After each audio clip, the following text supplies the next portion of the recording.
Story बेचैन लम्हे। ये मंजर मलिक हाउस के डाइनिंग टेबल का है, जहाँ मिस्टर और मिसेस मलिक के साथ इनकी इकलौती बेटी बैठी नाश्ता कर रही थी। एनी बेटा, ठीक से नाश्ता तो करो। मिसेस मलिक ने इसे एक स्लाइस खाने और जूस के चंद घूंट भरने के बाद उठते देख टोका था। मामा, बस मेरा नाश्ता हो गया। यूनी में एक इम्पोर्टेंट क्लास है और मुझे आज जल्दी पहुंचना है। एनी ने अपनी मामा की बात सुन तेजी से अपनी निश्चित से उठते पीछे से इनकी गर्दन में बाजू डालते लाड से कहा था, लेकिन बेटा नाश्ता। मामा, मुझे भूख लगेगी तो कैंटीन से कुछ खा लूँगी। और हाँ बाबा, मैं अपना अबाया पहन कर आती हूँ, आप मुझे आज जल्दी यूनी ड्रॉप कर दें। अपनी मामा को मुतमईन करने के बाद कि वो इसके खाने के हवाले से परेशान ना हो, एनी ने अब अपने बाबा को मुखातिब किए कहा तो मिस्टर मलिक ने चाय का घूंट भरे मुस्कुरा कर सर को जिनबिश दी थी। ठीक है बेटा। अपने बाबा की आवाज़ को सुन वह मुस्कुराती फिर अंदर की जानिब बढ़ गई थी। कुर्तलैन मलिक 23 साल की हसीन तोशीसा अपने माँ बाप की जान और मलिक हाउस की रौनक, जिसे वो प्यार से एनी कहते थे। सुर्ख सफेद रंगत, गुलाबी बड़े बड़े गाल, सुरमई आंखें, लंबे घने बाल, वो हसीन बल्कि बेहद हसीन थी। साथ एनी का तो यूनिवर्सिटी में लास्ट सेमेस्टर है और इसकी उम्र भी हो रही है और हमें इसकी शादी के बारे में सोचना चाहिए। मिसेस मलिक ने एनी के अंदर जाते ही साथ मलिक को मुखातिब करते के लिए कहा था कि साथ मलिक ने बेगम की बात सुन चाय का कप टेबल पर रखा था। बेगम, एनी के सिवा भला हमारा कौन है?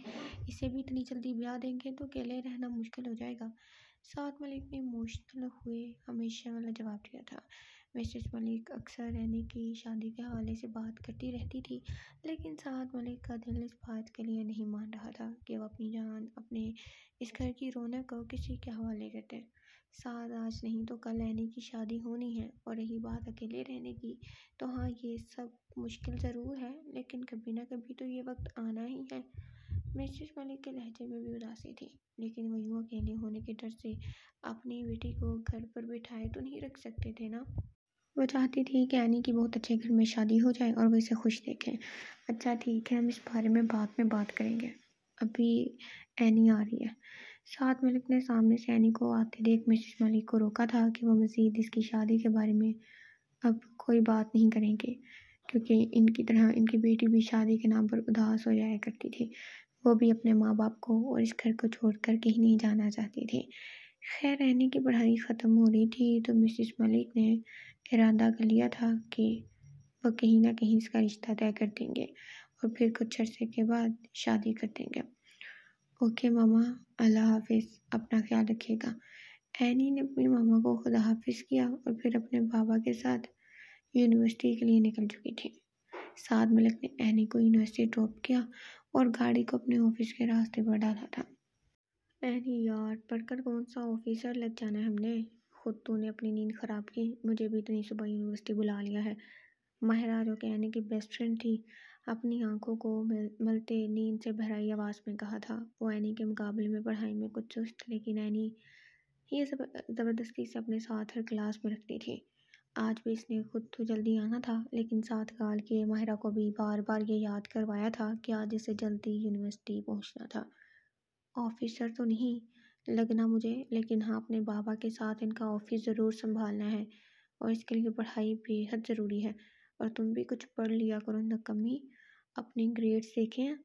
एनी ने हमेशा की तरह इसे पढ़ाई पर लेक्चर देना शुरू कर दिया था, लेकिन इस लड़की पर इसके किसी लेक्चर का पहले कभी असर हुआ था जो आज होता। अच्छा ठीक है, मैं तो नाश्ता किए बगैर ही आ गई हूँ। चलो पहले कैंटीन चलकर कुछ खा लेते हैं, फिर ही क्लास में बैठने की हिम्मत आएगी मुझ में। माहिरा ने ड्रामाई अंदाज बनाए एनी को मज़ीद कुछ भी बोलने से रोका था, क्योंकि सुबह सुबह बिना नाश्ते के इसमें इतनी सकत नहीं थी कि वो एनी के लंबे चौड़े लेक्चर को हजम कर सके। कसम से तुम बहुत ड्रामेबाज हो माहिरा। अच्छा चलो, पहले अभी 10 मिनट हैं, जल्दी से कैंटीन चलते हैं। एनी ने मोबाइल की स्क्रीन ऑन किया, टाइम देखा तो इनकी क्लास शुरू होने में भी 10 मिनट बाकी थे। इसलिए माहिरा की भूख पर तरस खाते इसके साथ कैंटीन जाने की हामी भर ली थी और ठीक अगले 10 मिनट के बाद आईनी माहिरा को खींचकर क्लास में ले आई थी। कुछ ही देर में सर क्लास में इंटर हुई और फिर तमाम स्टूडेंट्स को जो खबर सुनाई वो सुन इन सब के मुंह लटक गए थे कि इन्हें एक प्रोजेक्ट बनाए अगले 2 दिन में जमा करवाना था। माहिरा ने तो यूं घूर कर एनी की जानिब देखा जैसे अगर वो इसे यहाँ लेकर ना आई होती तो वो इस प्रोजेक्ट को बनाने से बच जाती, जबकि एनी वो पूरी तवज्जो से सर की बात को सुन रही थी, जो कि दो स्टूडेंट्स के पेयर बना रहे थे।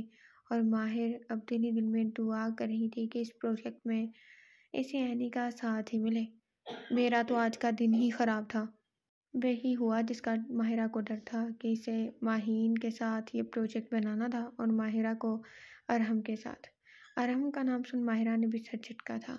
खैर अब सर ने नाम फाइनल कर दिए थे तो वो इनकार नहीं कर पाई थी, और अब जो भी था इसे अरहम के साथ मिलकर ही इस प्रोजेक्ट को बनाना था।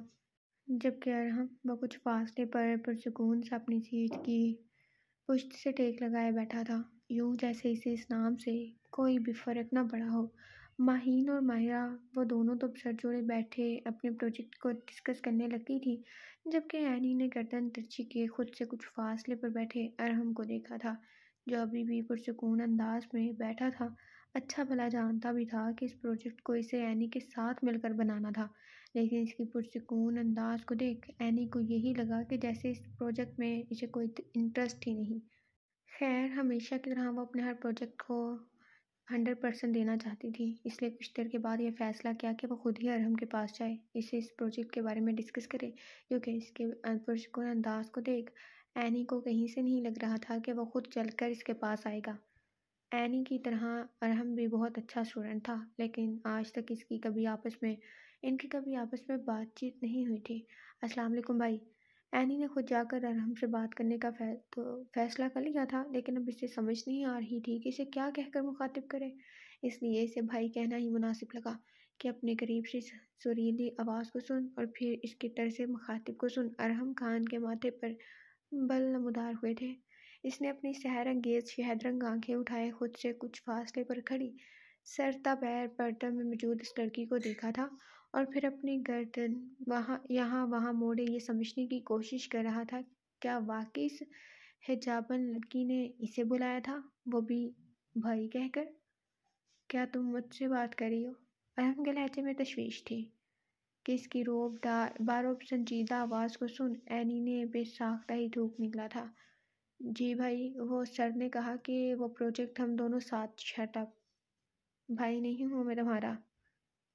इससे पहले कि एनी मासूमियत से अपनी बात मुकम्मल करती, इसे ये बावर करवाती कि इन दोनों को साथ प्रोजेक्ट बनाना था, इसलिए वो इससे बात करने आई थी। अरहम खान ने इसे खुद को भाई कहने पर टोका था, वो भी कदर सख्त लहजे में। कि अरहम के इस कदर सख्त लहजे को सुन एनी बेसाख्ता ही 2 कदम पीछे हटी थी। शक्ल से तो वो अच्छा खासा सुलझा हुआ इंसान लग रहा था, लेकिन इसका लहजा वो इसे इंतहाई ख़तरनाक लगा था। वो हमें साथ प्रोजेक्ट सुन लिया मैंने, अब क्या तुम्हें पेपर पर लिख कर दूँ कि इस प्रोजेक्ट में मैं तुम्हारा पार्टनर हूँ? इसकी बातों से आने को यही लगा शायद इसने सर की बात को गौर से नहीं सुना। तब भी तो वो इस पर यूं भड़क रहा था, लेकिन अब अगले ही पल अरहम ने अपने मुंह से इकरार किया कि वो अच्छे से जानता है इस प्रोजेक्ट में वो दोनों पार्टनर थे। तो एनी को इस इंसान पर हैरानी हुई कि सब कुछ जानते बूझते भी वो इसे इतनी रूडली बात क्यों कर रहा था, और ऊपर से इतना रिलैक्स क्यों बैठा था। इन्हें परसों ये प्रोजेक्ट जमा करवाना था, और इनके पास सिर्फ 2 ही दिन थे, जिनमें से एक आज का और एक कल का था। अगर आप जानते हैं तो फिर ये तीसरी दफ़ा था जब अरहम खान ने इसकी बात को पूरा सुनने से पहले ही इसे रोक दिया था। वो जब भी इसे बात करने की कोशिश करती कि वैसे क्या कहना चाह रही थी, अरहम खान यूं ही इसकी बात को टोकते से खामोश करवा देता था, जैसे अभी करवाया था। हाँ जानता हूँ, सब कुछ अच्छे से जानता हूँ, कुछ देर इसके बाद लाइब्रेरी चलेंगे, अभी जाओ यहाँ से, मेरा दिमाग ख़राब मत करो। अरहम खान ने एक बार फिर से इसकी बोलती बंद करवाते अब की बार इसे यहाँ से जाने को कहा था कि एनी इस दिल ही दिल में मगरूर अकड़ू बदतमीज और न जाने क्या क्या कहते वहाँ से जा चुकी थी, और अब दिल ही दिल में इरादा कर लिया कि वह खुद से इसके पास हरगिज़ भी नहीं जाएगी, बल्कि अकेले इस प्रोजेक्ट को बनाने की पूरी पूरी कोशिश करेगी। एनी की पुश्त को देख अरहम खान ने गहरा सांस भरा था। जानता था कि वो इससे बहुत रूडली बात कर गया था, लेकिन वो भी क्या करता। वो यूं नरम अंदाज में बात की इसे अपनी फीलिंग्स शो नहीं करवाना चाहता था। वो अब अकेला रूम से बाहर निकला और इसका रुख सीधा लाइब्रेरी की जानिब था, ताकि इस प्रोजेक्ट के बारे में कुछ ज़रूरी मालूमात इकट्ठा कर सके और इसे एनी के साथ कम से कम वक्त ही गुजारना पड़े। तो दूसरी तरफ एनी वो ग्राउंड में उदास सी बेंच पर बैठ चुकी थी। क्या हुआ बुलबुल, इतनी उदास क्यों बैठी हो? मुझे बुला लिया होता। ये हाशिम था, यूनिवर्सिटी का सबसे बिगड़ा हुआ स्टूडेंट, जो यूनिवर्सिटी पढ़ाई करने नहीं बल्कि गुंडागर्दी करने आता था। लेकिन पिछले कुछ दिनों से वो इस हजामल लड़की पर जैसे अपना दिल हार बैठा था, और जब भी इसे कहीं देखता तो इससे बात करने इसके पास आ जाता था। जैसे अब वो इसे यूं अकेला बैठे देख कमीनगी से मुस्कुराता वहीं आ गया था। बकवास बंद करो अपनी और दफ़ा हो जाओ यहाँ से।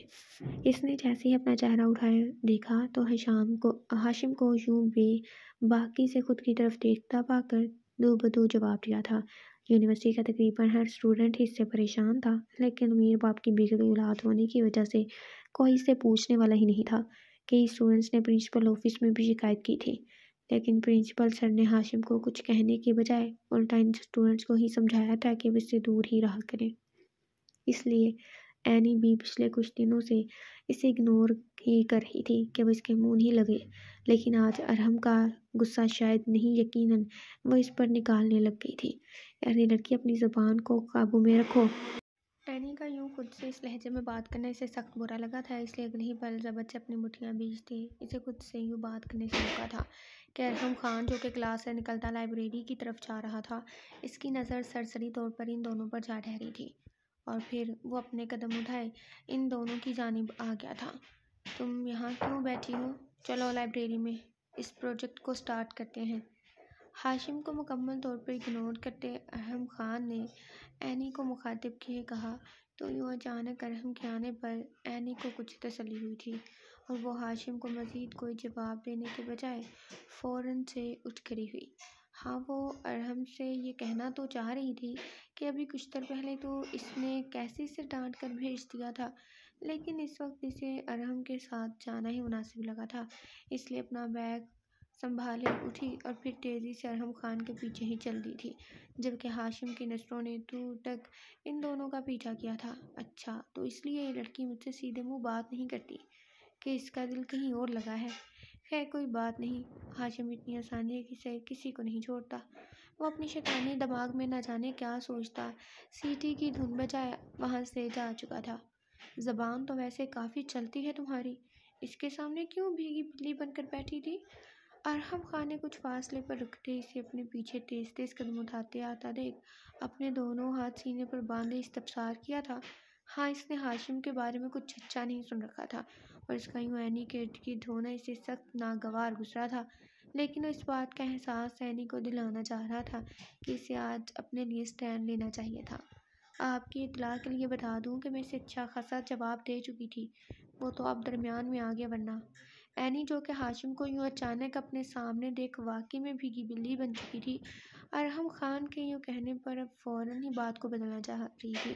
वो इसे ये नहीं दिखाना चाह रही थी कि वो वाकई में इससे डर गई थी, जब अरहम ने एक बार फिर से इसकी बात को पूरी होने से पहले ही टोका था। हाँ हाँ, मैं अच्छे से देख रहा था। खैर छोड़ो, जल्दी लाइब्रेरी चलो। अरहम खान दो टोक लहजे में कहता फिर से लाइब्रेरी के रास्ते पर चल दिया था, जबकि एनी अरहम के बार बार इसकी बात को टोकने पर सख्त झुंझलाते पैर पटकती इसके पीछे ही चलती थी। वो पिछले 2 घंटों से लाइब्रेरी में बैठे बड़ी संजीदगी से इस प्रोजेक्ट पर काम कर रहे थे।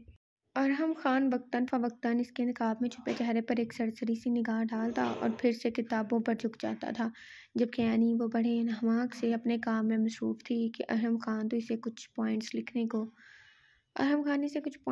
को कहा था। क्या हुआ साद, आज आप ऑफिस से जल्दी आ गए? तबीयत तो ठीक है आपकी? मिसेस मलिक ने साद के नडहाल से वजूद को यूं अंदर आते देख आगे बढ़े इनके हाथ से लैपटॉप वाला बैग थामा था, सामने टेबल पर रखते फिर इन्हें सहारा दिए सोफे पर बिठाए फिक्रमंदी से इस्तफसार किया था। बस तबीयत ही कुछ नासाज थी, आप परेशान मत हो, मैं डॉक्टर से चेकअप करवा कर आया हूँ। साद मलिक ने सोफे की पुश्त पर अपना सर गिराए एक गहरा सांस भरे कहा। तो मिसेस मलिक फ़ौरन से किचन की जानिब भागी ताकि इनके लिए पानी लेकर आ सकें। साथ मलिक का बीपी अक्सर हाई रहता था, ये ले, ये पानी पिए साद। मिसेस मलिक ने साद के कंधे पर हाथ रखे पानी का गिलास आगे किया तो साद ने सीधा हुए पानी का गिलास थाम कर अपने लबों से लगाया और फिर 2 घूंट घूंट भरते ही सामने टेबल पर रख दिया था। वो मेरी तबीयत नहीं ठीक, इसलिए मैंने ड्राइवर को बोल दिया है कि वो एनी को यूनिवर्सिटी से पिक कर ले। साद ने मिसेस मलिक से कहा तो वो इनकी एनी के लिए फिक्रमंदी देख इनके करीब ही बैठ गई थी। साद, क्या आपने मेरी सुबह वाली बातों की वजह से टेंशन ली है? आप ज़रूर सारा दिन इस बारे में सोचते रहे हैं कि मैं एनी की शादी की बात कर रही हूँ, इसलिए आपका बीपी हाई हो गया है ना? मिसेस मलिक अच्छे से जानती थी कि साद की तबीयत खराबी के पीछे की वजह कोई और नहीं बल्कि सुबह इनका एनी की शादी का जिक्र करना ही था कि मिसेस मलिक की बात को सुनते साद ने बेसाख्ता ही इनसे अपनी नज़रें चुराई थी। नहीं, मैंने कोई टेंशन ही ली बेगम, वो बस ऐसे ही। इनका नज़रें चुराना मिसेस मलिक को अपने सवाल का जवाब मिल गया था। साद, आप सब कुछ जानते बूझते भी क्यों खुद भी परेशान होते हैं और मुझे भी करते हैं? मिसेस मलिक ने उदासी से कहते साद के कंधे पर सर रखा था। अगर खुदा ने हमें औलाद नहीं दी थी तो इसमें भी इसकी कोई बेहतरी ही शामिल है साद। और रही बात एनी की, तो आज नहीं तो कल हमें इसके बारे में सोचना ही है। और मैं चाहती हूँ कि अपनी ज़िंदगी में अपनी बच्ची को इसके घर का कर दूँ। एनी, जो कि अभी लाउंज में दाखिल हुई थी, अपने मामा बाबा की इस बात को सुनते इसके कदम वहीं रुक गए और आंखों में हैरत धर आई थी। आप ऐसी बातें मत किया करें बेगम, एनी हमारी बेटी है, हाँ, और वो हमारा खून नहीं लेकिन हमें अपनी जान से ज़्यादा अजीज़ है। और अगर खुदा हमें औलाद दे भी देता तो शायद मैं इसे एनी से बढ़कर प्यार ना कर पाता। 23 साल के बाद ये राज आफिया हुआ था कि वो अपने माँ बाप की सगी औलाद नहीं थी। हाँ, यकीनन ऐसा ही है और एनी तो हमारी दुनिया है, इसे देख देख कर ही तो हम जिंदा हैं आज तक।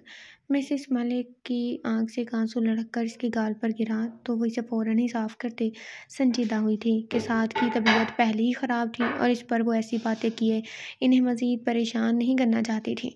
अच्छा, आप आएँ, कमरे में चलकर आराम करें, एनी आती ही होगी और अगर आपको ऐसे देख लिया तो जानते हैं ना कितनी परेशान होगी।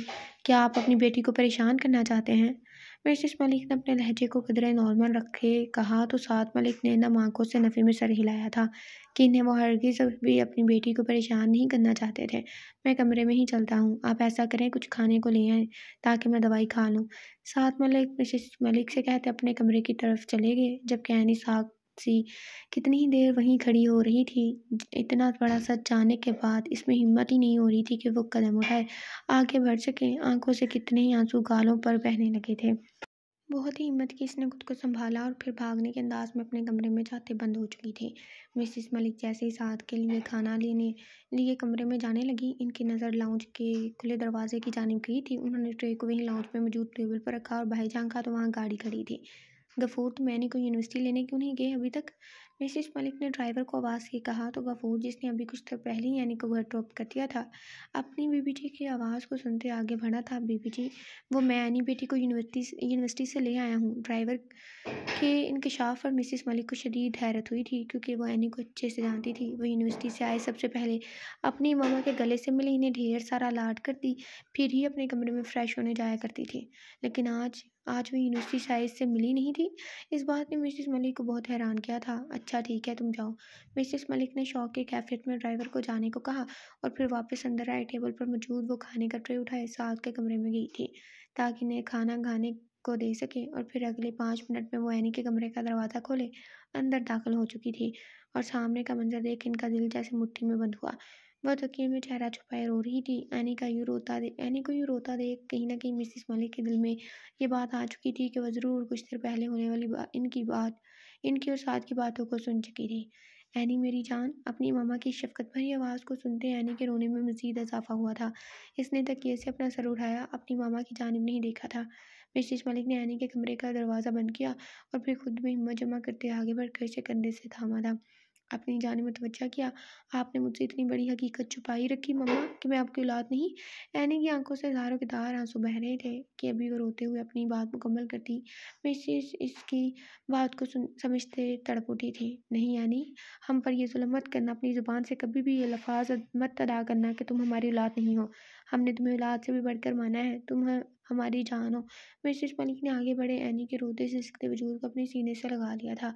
एनी के मुंह से ये अल्फाज सुनना इनके लिए मौत के मुतरादिफ था कि एनी अपनी मामा के सीने से लगे एक बार फिर से फूट फूट कर रोती थी। मिसेस मलिक ये बात जानती थी कि एनी को जिस दिन भी ये बात पता लगनी थी, इसने कुछ ऐसा ही रिएक्शन देना था, इसलिए इसे यूं ही अपने सीने से लगाए कुछ देर रोने दिया ताकि वो अपने दिल का गुबार हल्का कर ले। मामा कह देना कि ये झूठ है, आप मेरी मामा हैं। वो कितनी ही देर यूं ही अपनी मामा के सीने से लगी रोती रही थी और जब दिल का बोझ कुछ हल्का हुआ तो इनके सीने से अलग होते, इनके दोनों हाथ अपने हाथों में लेते मिन्नत करने वाले अंदाज में कहा। मिसेस मलिक ने अपनी आंखों को मीच कर खोलते एक गहरा सांस भरा था। मैं इस हकीकत को झुठला तो नहीं सकती यानी, हाँ ये हकीकत है कि खुदा ने हमें औलाद नहीं दी थी और हमने तुम्हें अडॉप्ट किया, लेकिन हमें इस बात से कोई फ़र्क नहीं पड़ता। तुम हमें दिलो जान से अजीज़ हो, हमारी दुनिया ही तुमसे बसती है। तुम हमारी बेटी हो, तुम कुर्तुलैन साद मलिक हो। मिसेस मलिक ने एनी के दोनों हाथों को बारी बारी अपने लबों से लगाते अपने और साद मलिक की ज़िंदगियों में इसकी अहमियत बताई तो एनी ने अपनी मम्मा के गालों पर बहते आंसू को अपनी उंगली की पोरों से साफ करते इन्हें अपने सीने से लगाया था। आई एम सॉरी मामा, मैंने आपको परेशान कर दिया। इस सच को जानने के बाद मुझे समझ नहीं आई थी कि मैं कैसा रिएक्शन दूँ। आई एम रियली सॉरी मामा, मैं सिर्फ आपकी बेटी हूँ, सिर्फ और सिर्फ आपकी। हाँ मेरी जान, तुम मेरी बेटी हो। चलो शाबाश, अब ये रोना धोना ख़त्म करो। तुम्हारे बाबा को पता चल गया कि तुम रोई हो तो परेशान होंगे। मिसेस मलिक ने इसके बालों को सहलाते मोहब्बत से कहा तो एनी ने गहरा सांस भरे हाँ में सर हिलाया था। सॉरी मामा, बस अभी फ्रेश होकर आती हूँ, फिर बाबा के पास चलते हैं, एनी ने नॉर्मल अंदाज में कहा और मिसेस मलिक के करीब से उठती वाशरूम में बंद हो गई थी कि वाशरूम का दरवाज़ा बंद होने की आवाज़ पर मिसेस मलिक ने एक गहरा सांस भरा था कि एनी बहुत जल्द इस हकीकत को तस्लीम किए नॉर्मल हो चुकी थी। अगली सुबह का आगाज़ हुआ तो सब कुछ नॉर्मल था। एनी हमेशा की तरह चहकते हुए यूनिवर्सिटी के लिए तैयार हुए डाइनिंग टेबल पर आई थी। साद मलिक की तबीयत अब पहले से काफ़ी बेहतर थी। अपने मामा बाबा को सलाम करने के बाद एनी कुर्सी घसीट कर बैठी तो मिसेस मलिक इसे नाश्ता सर्व करने लग गई थी। बाबा आज ऑफिस ना जाएं, रेस्ट कर लें, एनी ने साद मलिक को मुखातिब किए कहा तो वो एनी की फिक्रमंदी पर धीमा सा मुस्कुरा दिए थे। बेटा मैं बिल्कुल ठीक हूँ और ऑफिस में एक इम्पोर्टेंट मीटिंग भी है, इसलिए मेरा जाना ज़रूरी है। साद मलिक ने एनी के सर पर हाथ रखे कहा तो वो एक गहरा सांस भरकर रह गई थी। जानती थी कि इसके बाबा की तबीयत चाहे ठीक हो या ना हो, उन्होंने ऑफिस ज़रूर जाना था। चलो शाबाश, ठीक से नाश्ता करो, फिर हम दोनों बाप बेटी साथ ही जाते हैं। मैं तुम्हें यूं ही ड्रॉप कर दूंगा कि अपने बाबा की बात पर एनी ने हाँ में सर हिलाया था। इसके बाद वो तीनों नफूस नाश्ते में मसरूफ़ हो चुके थे। एनी क्लास में इंटर हुए हुए अब यहाँ वहाँ नज़रें घुमाए अरहम को तलाश करने लगी थी कि इसने कल कहा था कि वो सीधा क्लास में आएगी, इसके बाद वो लाइब्रेरी जाते, बाकी का प्रोजेक्ट भी कंप्लीट कर लेंगे कि अगले ही पल इसकी नज़र अरहम पर गई थी जो क्लास के आखिर में बैठा अपने मोबाइल पर झुका था। एनी फिर छोटे छोटे कदम उठाए इससे कुछ फासले पर गई थी, लेकिन कल की तरह इसे भाई कहकर मुखातिब नहीं किया था, बल्कि धीमी सी आवाज़ में सलाम कहा तो अरहम खान ने अपनी नज़रें मोबाइल स्क्रीन से उठाए इसे देखा था। पूरे 10 मिनट लेट हो तुम। इसने एनी के निकाब में छुपे इस चेहरे पर एक सरसरी सी निगाह डाले कहा तो एनी मुंह खोले इसे देखती ही रह गई थी। खैर चलो लाइब्रेरी ही चलते हैं ताकि जल्द से जल्द ये काम ख़त्म हो। एनी को यूं ही हक्का बक्का छोड़े वो अपनी कुर्सी से उठते आगे बढ़ गया था, जबकि पीछे एनी भी सर झटकते चल दी थी। आज इनका तकरीबन सारा दिन ही लाइब्रेरी में गुजरा था। मेरे सामने तो बहुत पार सा बनती है और अब सब कैसे इस लड़के के साथ कब से अकेली इस लाइब्रेरी में बैठी है। हाशिम के चमचोनी से जब इत्तला दी कि वह हिजाब वाली लड़की किसी लड़के के साथ सुबह से लाइब्रेरी में है तो इसने वहां पहुंचते हल्का सा दरवाज़ा खोलते अंदर झांका था और फिर एनी को अरहम के करीब ही बैठा देख नफरत से सोचा था कि अगले ही पल इसके शैतानी दिमाग में एक आइडिया आया था जिस पर अमल करते इसने लाइब्रेरी के दरवाजे को बाहर से लॉक कर दिया था। अरहम और एनी इस बात पर गौर नहीं कर पाए थे। तकरीबन आधे घंटे के बाद आखिरकार वो अपना प्रोजेक्ट मुकम्मल कर चुके थे कि एनी ने बुक्स समेटी और फिर अपना बैग उठाया दरवाजे तक आई थी कि इसे अब चलना चाहिए, इसके बाबा इसे पिक करने आ गए होंगे। इसने जैसे ही दरवाजे पर हाथ रखे इसे खोलना चाहा, वो लॉक होने की वजह से खुल ही नहीं पाया था।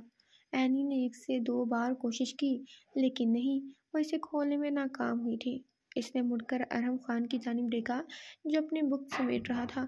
वो दरवाज़ा नहीं खुल रहा। एनी की परेशान आवाज़ गूंजी तो अरहम के हाथ एक पल को रुके थे। क्या मतलब कि खुल नहीं रहा? ठीक से खोलोगी तो खुल जाएगा। अरहम खान ने इसकी बात को सीरियसली नहीं लिया था। मैं ठीक से ही खोल रही हूँ। लगता है लॉक हो गया।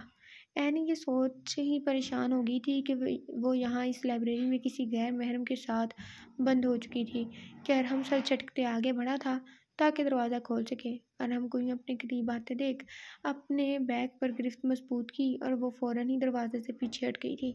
अरहम ने 1 से 2 बार और फिर 3 बार ज़ोर आज़माई किए दरवाज़ा खोलने की भरपूर कोशिश की, लेकिन नैनी की बात बिल्कुल ठीक थी। दरवाज़ा लॉक हो चुका था, वो भी बाहर से। यह महसूस किए अरहम को काफ़ी हैरानगी हुई थी कि आखिर किसने ये घटिया हरकत की थी? क्या हुआ? ये दरवाज़ा क्यों नहीं खुल रहा? एनी अब रूहानसी हुई थी, आंखों में तेज़ी से नमी जमा होने लगी थी। दरवाज़ा किसी ने बाहर से लॉक कर दिया है, ये अब नहीं खुलेगा। अरहम ने एक गहरा सांस भरे एनी को हकीकत से आगाह किया और फिर वापस जाते अपनी नशिस्त पर बैठ चुका था कि कोशिश करना बेकार था क्योंकि दरवाज़ा बाहर से ही खुल सकता था। हम यहाँ से कैसे निकले? कहाँ फंस गई हूँ मैं? मेरे मामा पापा मेरा इंतज़ार कर रहे होंगे।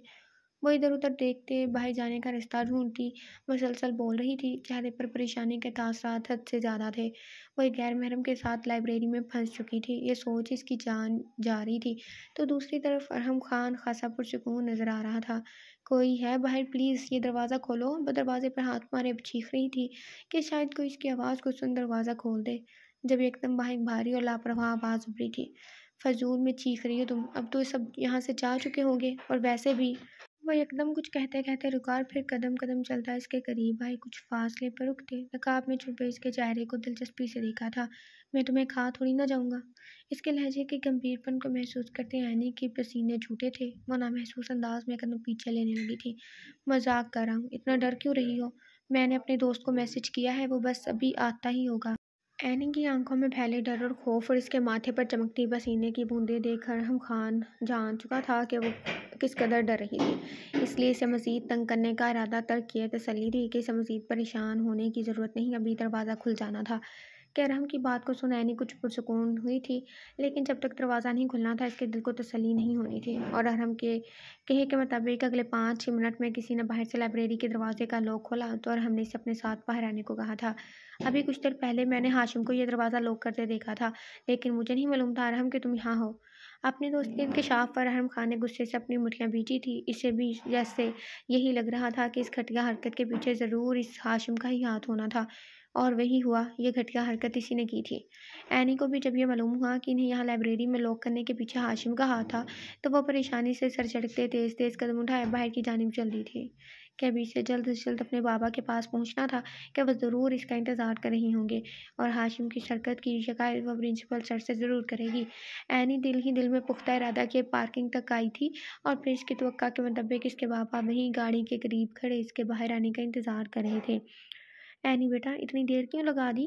साथ मलिक ने ऐनी को अपने करीब आए देख फ़िक्रमंदी से इस्तफ़सार किया तो ऐनी ने अपने डर और घबराहट पर काबू पाते अपने लहजे को कदरे नॉर्मल रखते अपने बाबा को जवाब देना चाहा था कि वो नहीं चाहती थी कि इसकी किसी भी बात की वजह से वो टेंशन ले और फिर इनकी तबीयत ख़राब हो जाती।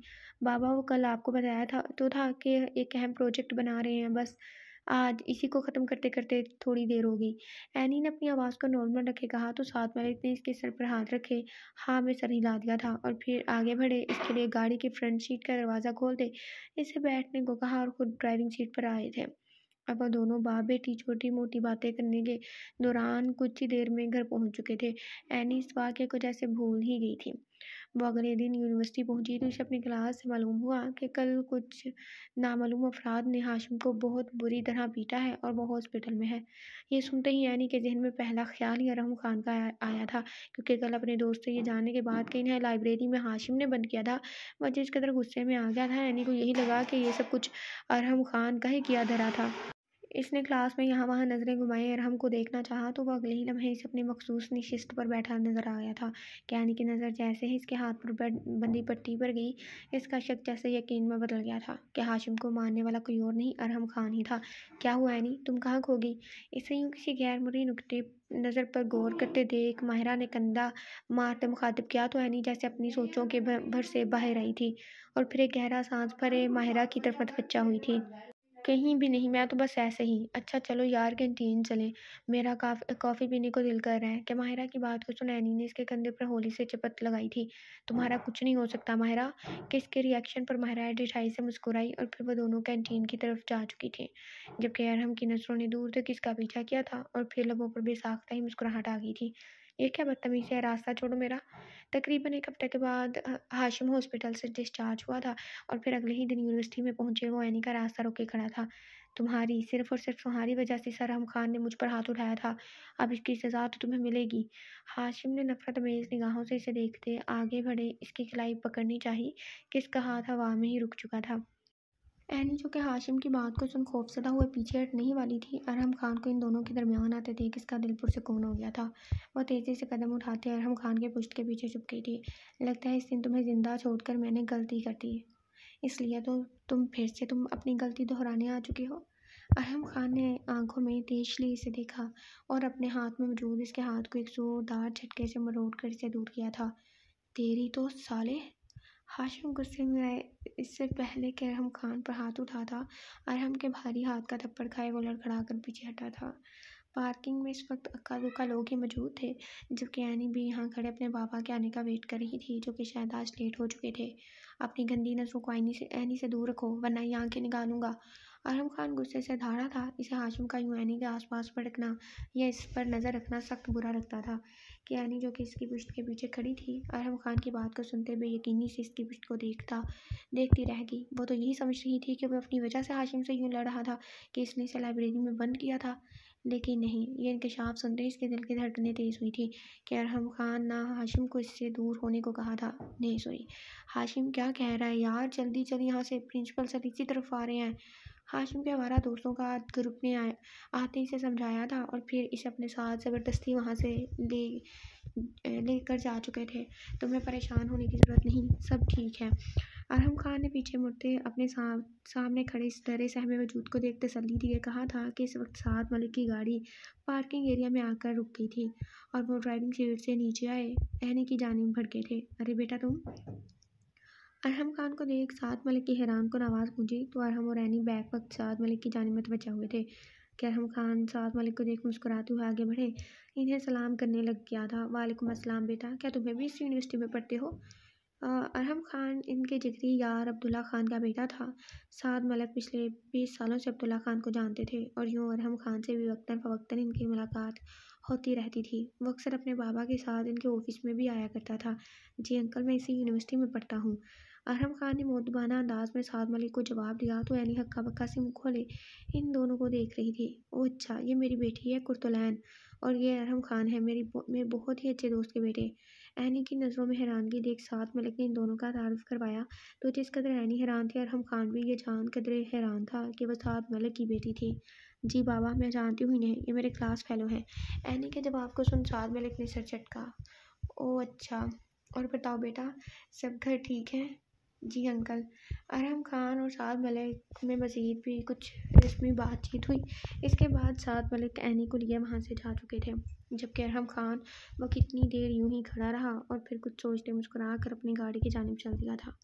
तमाम स्टूडेंट्स की शिकायत को देख हाशिम को आखिरकार यूनिवर्सिटी से निकाल दिया गया था। एनी के फाइनल एग्ज़ाम्स हो चुके थे, रिजल्ट 2 से 3 माह के बाद आना था, इसलिए वो आजकल घर पर ही मौजूद थी। मामा यूनिवर्सिटी जाती थी तो अच्छा खासा वक्त गुजर जाता था। जब से घर पर हूँ दिन बहुत लंबे हो गए हैं। एनी जोहर की नमाज अदा के अपनी मामा के कमरे में आए बेजार से लहजे में बोली तो मिसिस मलिक ने अपनी बेटी के माथे को चूमते इसे अपने हिसार में ले लिया। एनी, वो कल शाम कुछ मेहमान तुम्हें देखने आ रहे हैं। मिसिस मलिक जो कि एनी के कमरे में ही जाने वाली थी ताकि इसे बता सके, मौका मिलते ही इसे आगाह कर दिया था। मामा, मैंने आपको आप पहले भी कितनी दफ़ा कहा है मुझे कोई शादी नहीं करनी है। मैं आपके और पापा के पास रहना चाहती हूँ और मैं भी तुम्हें कितनी दफ़ा समझा चुकी हूँ यानी कि एक ना एक दिन तो तुम्हें अपने घर जाना ही है। और खैर अभी सिर्फ वो लोग तुम्हें देखने आ रहे हैं, हम कौन सा इतनी जल्दी शादी कर देंगे। इसलिए कल मेरी बेटी अच्छा सा तैयार हो जाए, बाकी जो मेरे खुदा को मंजूर हुआ होना तो वही है। मिसिस मलिक ने इसके सर पर हाथ रखे इसे प्यार से समझाया कि एनी ने कुछ पल के बाद एक गहरा सांस भरे हाँ में सर हिलाया दिया था। वालेकुम सलाम बेटा, यहाँ आओ, मेरे पास आकर बैठो। एनी ने अपनी मम्मा के साथ ड्राइंग रूम में इंटर होते मेहमानों को सलाम किया था, जिस पर तानिया बेगम ने वालेकुम सलाम के एनी को अपने पास आकर बैठने को कहा। तो मिसेस मलिक के इशारा करने पर एनी छोटे छोटे कदम उठाए इनके पास जाकर बैठ चुकी थी। अरे बेटा, तुमने तो कुछ लिया ही नहीं। साथ मलिक ने अपने पास बैठे अरहम को देखकर कहा कि एनी, जिसने नज़र भरकर मेहमानों को नहीं देखा था, अरहम के नाम को सुनते इसे कुछ हैरत हुई थी और फिर अगले ही पल इसने चेहरा उठाए अपने बाबा के साथ बैठे अरहम खान की जानिब देखा था। अरहम को देखते ही इसे खुशगवार हैरत हुई थी। लबों पर न जाने क्यों लेकिन धीमी सी मुस्कुराहट आ गई थी और अरहम ने इसे यूं खुद की तरफ देखता पाकर अपनी मुस्कुराहट दबाई थी। वो जानता था कि वो इसे यहाँ देखकर काफ़ी हैरान हो रही होगी और ऐसा ही था। दोनों फैमिलीज तो पहले से ही एक दूसरे को जानती थी और फिर अरहम और एनी को भी इस रिश्ते से कोई इतराज़ नहीं था, इसलिए अगले महीने दोनों का निकाह रखा गया था। वैसे ये लव मैरिज करने में कुछ ज़्यादा ही सुकून है। ब्लड रेड कलर के रूसी लिबास में भी इसकी सेज पर बैठी थी कि अरहम खान ने घूंघट उठाई शरारत से कहा, तो एनी ने पलकों की झालर उठाई इसे देखा था। कैसे क्या देख रही हो? सच कह रहा हूँ, मैंने ही बाबा से कहा था कि मुझे इनके दोस्त की इस खड़ूसी बेटी से शादी करनी है। अरहम खान ने अपने हाथ में मौजूद इस रेड कलर की डिब्बी में से खूबसूरत सी गोल्ड की रिंग निकालते अपनी हथेली एनी के सामने फैलाते इससे अपनी बात की वजाहत दी थी कि एनी इसके इंकशाफ को सुन हक्का बक्का सी रह गई थी। अगर इतना ही लव था तो गुस्सा क्यों करते थे फिर मुझ पर? एनी ने न रोटेपन से कहते इसकी हथेली पर अपना हाथ रखा था।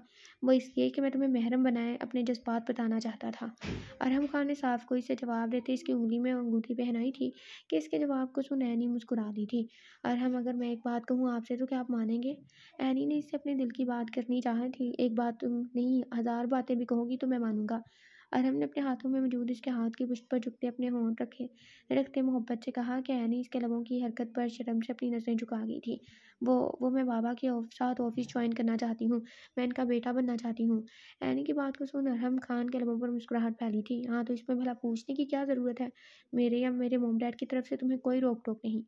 अरहम खान की बात को सुन एनी के दिल को सुकून आ गया और यूँ कमरा इन दोनों की खूबसूरत मुस्कुराहट से खिल उठा था। ख़त्म शुद्ध। सो जिसने आपने इससे निकाह करना है ना, उसने कर लेना है, आपको रोले रप्पे नहीं डालना है। ये हो गया वो हो गया। सो सिंपली आपसे मोहब्बत करेगा वो आपसे निकाह भी कर लेगा।